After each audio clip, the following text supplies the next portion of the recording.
I just saw plain video. You can see that on TV. It's like, I got to see something more than just flying a drone around a golf course. So my head went directly into making something practical, something that golfers can actually use.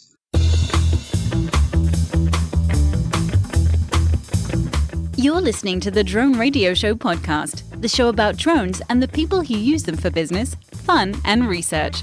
Hosted by Randy Goers.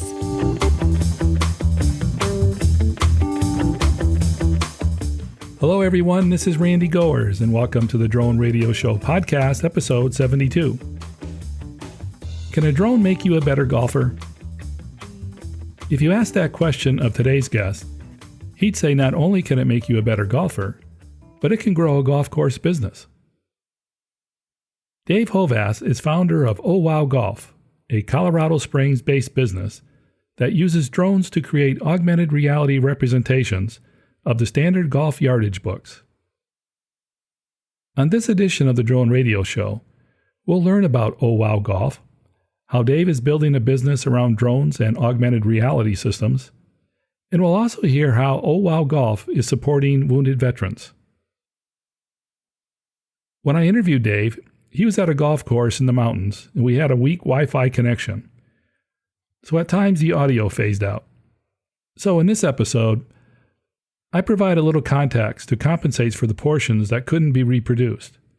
I hope it doesn't detract from Dave's overall message. So let's pick up the interview where I asked Dave to introduce himself. My name's Dave Hovasse, president of OhWowGolf. OhWowGolf is a multimedia service and entertainment company that provides innovative products and services to golf courses and resorts. Obviously, we film golf courses and resorts with drones, and we film each hole from tee to green. We then process the film through several software programs in order to produce our patent-pending videos. Some call it augmented reality. So what people are seeing is 3D elements that are static on a golf course. So you can either fly through the graphics, over the graphics, but the graphics stay stuck on the ground. Before we get into the details of the company, what's your history with drones? I actually bought my first drone at the beginning of 2014. So it's been over 2 years. I just simply bought it. I had no idea what I was going to be doing with it. I have some history in real estate, so I was thinking, well, let me fly around and let me see if I can get some realtor buddies, if they got any nice houses that they want filmed. And so that's where it started. And then I did this like 18,000 square foot house, huge. And the owner of the house owned a golf course. So after I filmed the house, next thing up was his golf course.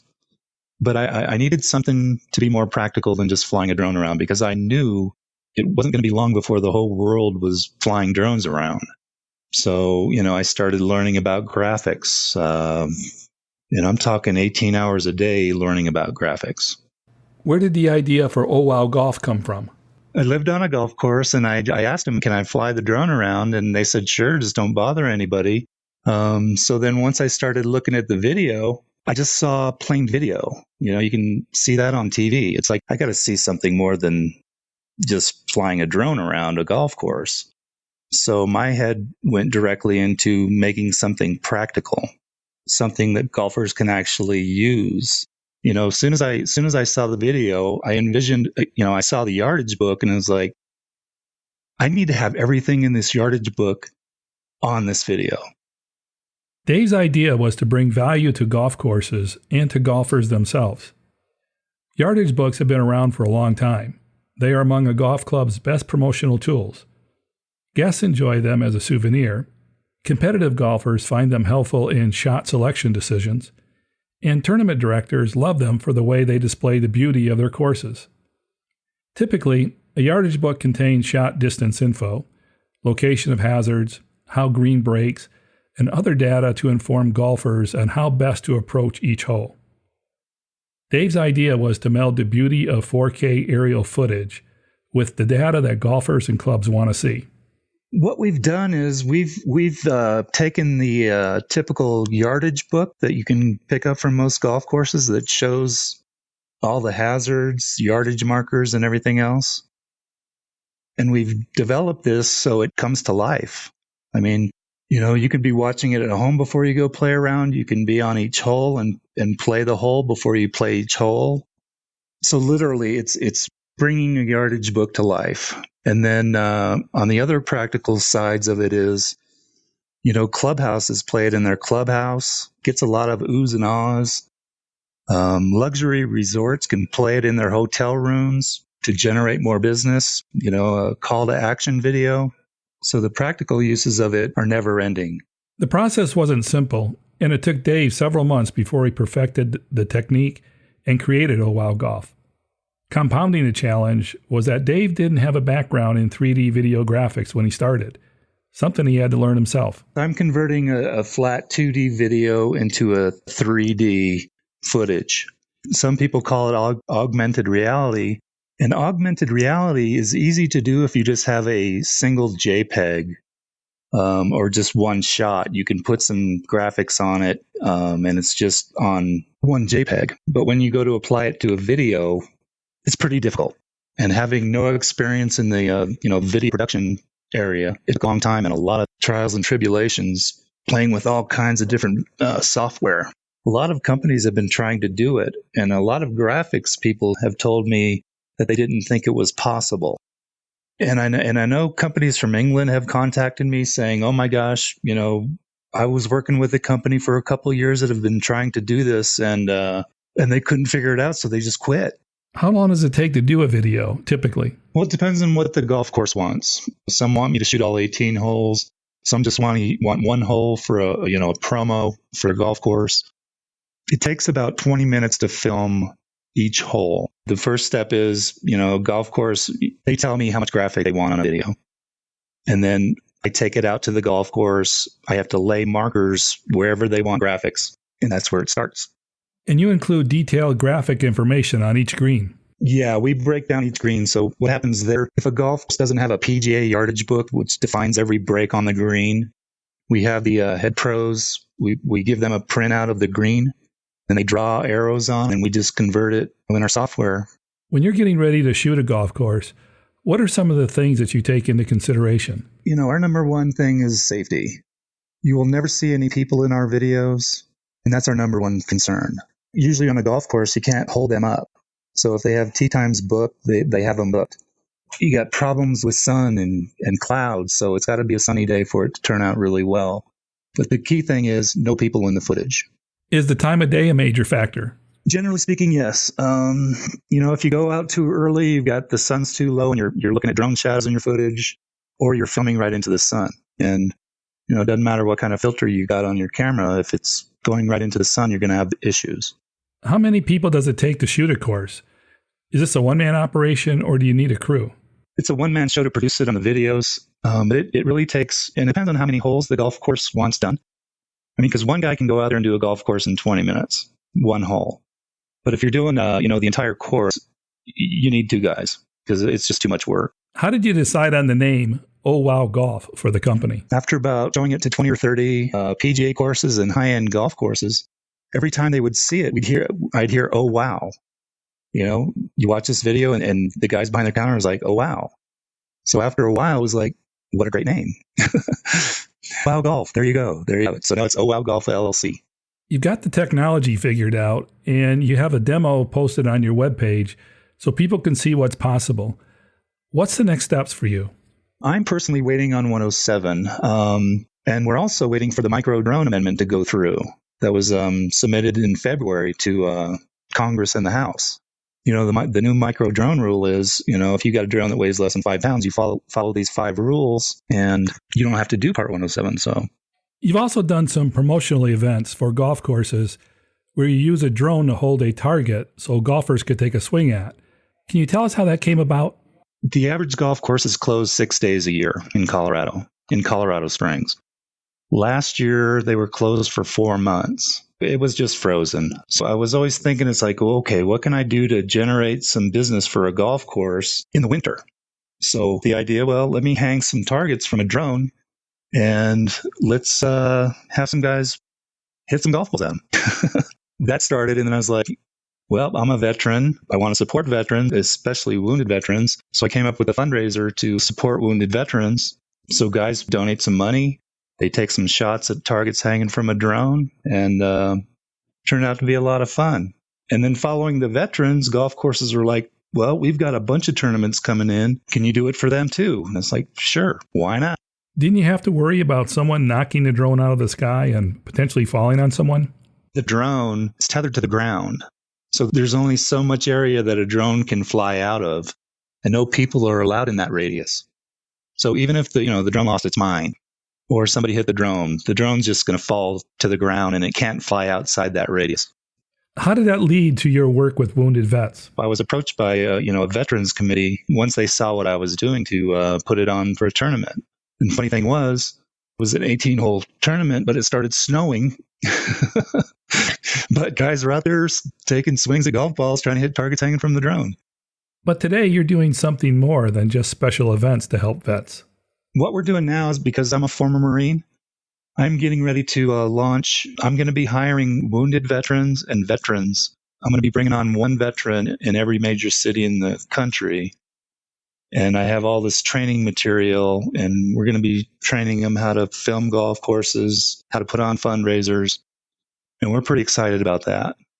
We've aligned with some national military nonprofit organizations, and we're just getting ready to roll that out now that the FAA has got everything in line. Real excited about it. Boy, that sounds like such a great opportunity for some of our veterans. Oh, that's what we're definitely doing. I'm actually going to be giving away 20% of the company to veterans around the country that are looking for a new career. There's currently 450,000 veterans looking for a job. What is the market potential for growth for this activity? There's a little over 15,000 golf courses in the United States and 43,000 of them, globally. Again, that sounds like a great opportunity for vets and really something worthwhile to pursue. I really congratulate you on coming up with the idea. Well, thank you. Yeah, we're really looking forward to it. I've been playing with this program for 2 years and showing some veterans and running it past them. And, one thing led to another. And yeah, we're ready to go. For someone that may be listening, how do they learn more about the opportunity and the type of person you're looking for?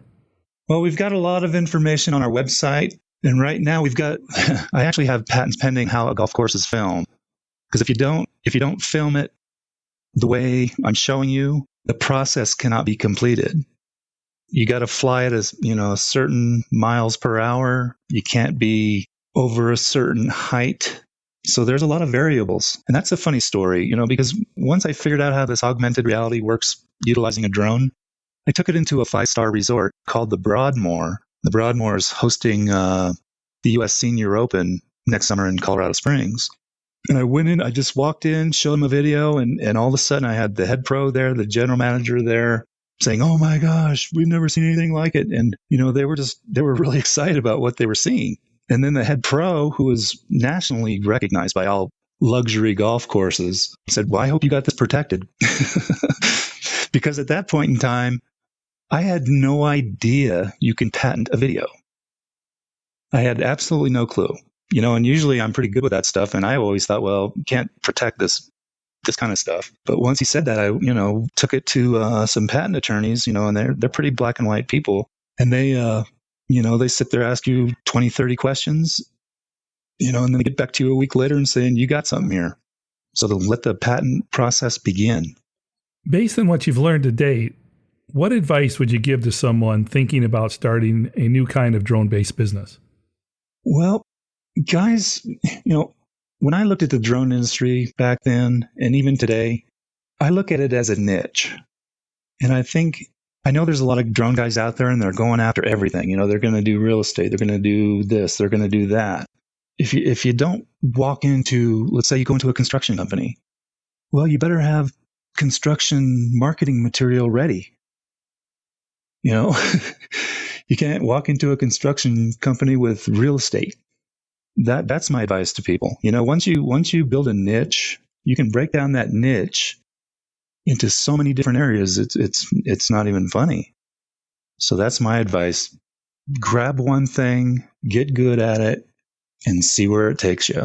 You can always branch out after. But that's my thing with these, bringing on these veterans. I've got all the marketing material ready for them. I've got all the training material ready for them.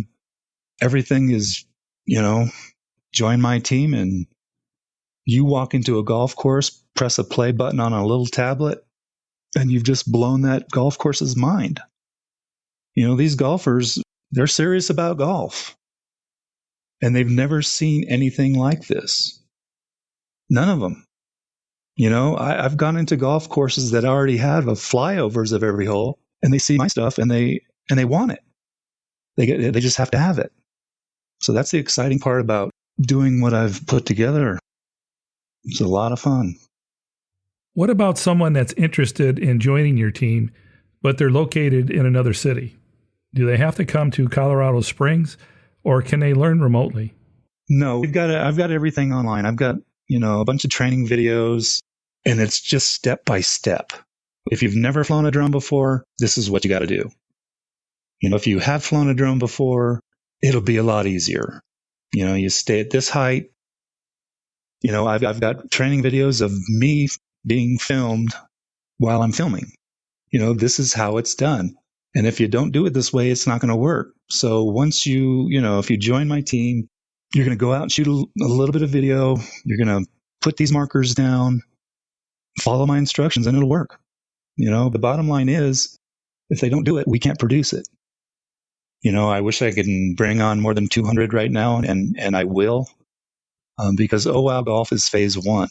OhWow Real Estate is going to be phase 2, which is not going to happen until OhWowGolf, until I have 200 people in place.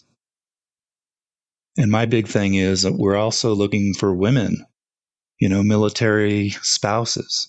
There's a lot of them looking for work all the time. Again, I think it's a great story being able to provide an opportunity for vets to participate in a new challenging industry like the drone industry. Right. Especially wounded vets, there's so many of them, and sometimes these guys, they're getting stuff like, oh, you get tickets to a basketball game or a football game, and they get excited for the week before, and, 3 days after the event, they're sitting in their house twiddling their thumbs again. You're right. They just want to get back to work. And a lot of them will even give up some of their benefits to do it, which is some really good stuff. What do you hope people walk away with after seeing what OhWowGolf has to offer? I want them to just, to walk away talking about something that they've never seen. A lot of golfers, every time I'm out filming and golfers, what are you doing? And I tell them, they're like, oh, wow, can't wait to see it. So that's it, and we're working with, veterans and getting them to work, and some fun times ahead.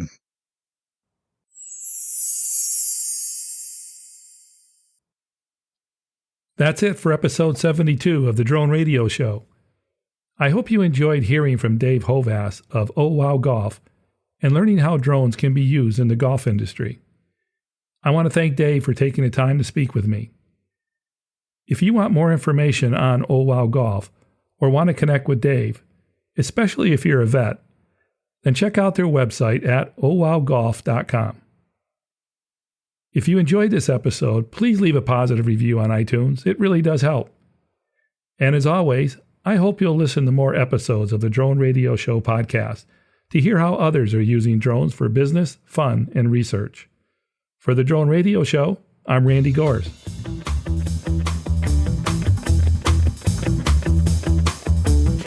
This has been the Drone Radio Show podcast. More information on today's show can be found on our website at www.droneradioshow.com. If you're using drone technology for business, fun, or research and would like to share your experience on the show, please visit our website and fill out a guest appearance application. And don't forget to follow us on your favorite social media channels.